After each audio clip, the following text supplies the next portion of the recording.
ce moment, les prix s'envolent chez Apple et je vous explique pourquoi. Donc, on constate des augmentations qui vont de 30 à 700 euros. Donc, cette hausse de prix concerne tous les produits Apple, sauf les iPhones et les Apple Watch. Mais du coup, ça veut dire que même le MacBook Neo, qui est sorti il y a quelques mois, qui avait un prix très attractif, augmente de 100 euros.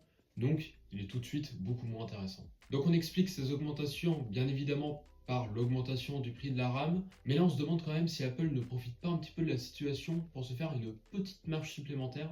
Et même le HomePod mini, qui est sorti il y a quelques années, il y a au moins 5 ans, qui n'a que 1 Go de RAM, a augmenté de 30 euros. Donc c'est absolument pas justifiable par Apple. Mais aussi sur les Mac, on connaît bien les options de RAM et de stockage qui étaient à des prix complètement délirants, mais maintenant c'est encore plus cher. 16 Go de RAM en ce moment chez Apple, ça coûte 440 euros. 440 euros les 16 Go de RAM, c'est complètement fou. Et pour le stockage, c'est exactement pareil. Les 1 Tera de stockage, ça coûte 550 euros. Dans le commerce sur Amazon, on trouve exactement le même SSD pour 200 euros. Donc là, vraiment, Apple nous prend pour des pigeons et c'est complètement dingue. Mais donc, pour en conclure, avec cette hausse de prix, c'est vrai, les prix augmentent et c'est normal. Mais là, franchement, ça devient n'importe quoi. Apple profite clairement de la situation. On retrouve des SSD 3 fois plus chers que le marché. Et donc, vraiment, Apple profite de la situation.